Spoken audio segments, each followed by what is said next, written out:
Our universe's foundation is entropy, disorder, and change. We are living in an experiment filled with a plethora of variables determining and changing our views and opinions. Are our thoughts ours? What are the building blocks of our thinking? Where do the little ideas that fill our brain even come from? While we may think we have control over our thoughts, we are deeply influenced by the people around us and forces acting on us. Specifically, our family and friends, political organizations, media, and faith all contribute to create our unique thoughts. Despite the large external influences on our thoughts, we have the power to choose which impacts our life the most. Manuel James Ron once said that we are the average of the 5 people we spend the most time with. Ultimately, the beliefs of our friends and family often translate into our own thoughts. The influence others have on our thoughts can come from persuasion, a lack of our own opinion on a subject, or our intrinsic desire to fit in. In The Darling, Olenka uses whoever she's with as a mirror to her personality, and they decide how and why she thinks the way she does.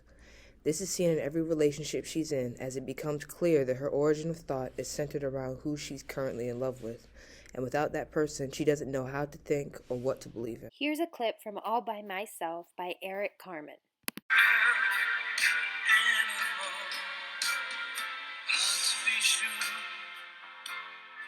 Sometimes I feel so insecure, and love so distant and obscure. All by Myself is about someone who was left by their lover and lamented over their current loneliness. This resembles Olenka's thoughts after Simran left and before she began to love Sasha. Olenka is a social and empathetic person, and not having someone by her side to love and essentially live for left her depressed, and as the song says, she didn't want to live by herself anymore. This piece depicts a woman sitting on a dock alone, overlooking a beautiful body of water reflecting the sunset. The woman has her head in her hands, and instead of enjoying the view, she seems to be fading away, almost like her own inner turmoil is stopping her from seeing the beauty in front of her. This is seen in Olenka as well when she sees the kitten.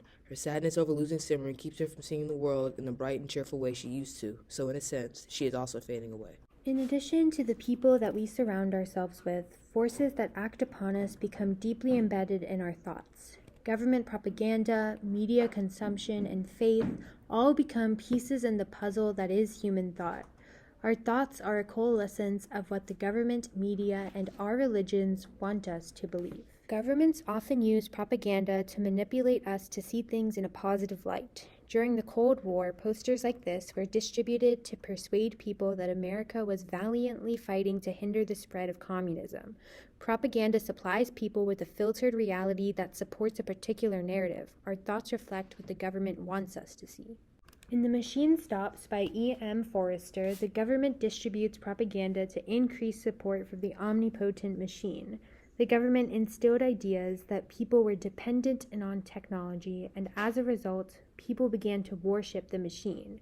People adopted the belief that the machine provided everything for them. Government propaganda reflects Plato's The Allegory of the Cave. Plato reveals that humans are easily fooled into believing what they see and are told is the absolute truth. We are comfortable in our ignorance. If we take what we see as the truth and we see propaganda, our inner beliefs are deeply affected by the government advertising. In The Machine Stops, all people see is the shielded world that they live in. This is their reality, and with propaganda, they learn to love it. Furthermore, when Kuno tries to warn people of the dangers of the machine, people do not want to even consider that the very thing that they have placed their trust in was all a lie, just like the prisoners in the allegory of the cave. As teenagers, we tend to think about what our future holds as we go through changes and adversity. In Never Let Me Go, the clones allow their thoughts and imagination to take them to places mentally that the Guardians otherwise wouldn't let happen. The students have less time than their counterparts in the outside world, but their lives are as rich with hopes, disappointments, and sorrows that define human experience. This is an excerpt from the song 21st Century by Katie Turner. People on the airways always preach who I should be. How to dress, how to talk, baby, how to breathe. Wicked artists use their limber fingers to paint pictures of what young girls are to aspire to be. I'm not alive if I'm not on a legal weed. Being told what you can and cannot do or say can sometimes be overwhelming. The 21st century sends a powerful message about the confusing nature of the teenage experience. In the song, Turner describes her struggle to find her own self-worth and personality in a world that attempts to dictate the way teenage girls should look or act. The song is a perfect encapsulation of the clones trying to find themselves within the strict rules the Guardians put forth. Many people consider religion their core faith and center their life and way of thinking around it. Division by Zero takes on Renee's path of faith within math and her reaction to her foundation of faith falling apart. Her way of thinking about her world is influenced by her changing perception of math. Here is an interpretation of reflecting the universe through our faith. Faith is the connection to things we cannot process, such as the afterlife or the beginning of the universe. There are varying degrees of faith dependence, with a direct correlation of its influence on how we think. This form of faith transcends many other external forces. If someone puts their thoughts around a certain faith, it can be hard to shift their views due to the confirmation bias. Rome did all it could to stop Judaism within the Roman Empire, but with the perseverance through faith and the effective time with change, the views of Judaism lived on. Essentially, our thoughts are molded by the people that we surround ourselves with and the forces that act upon us, like government propaganda, media, and faith.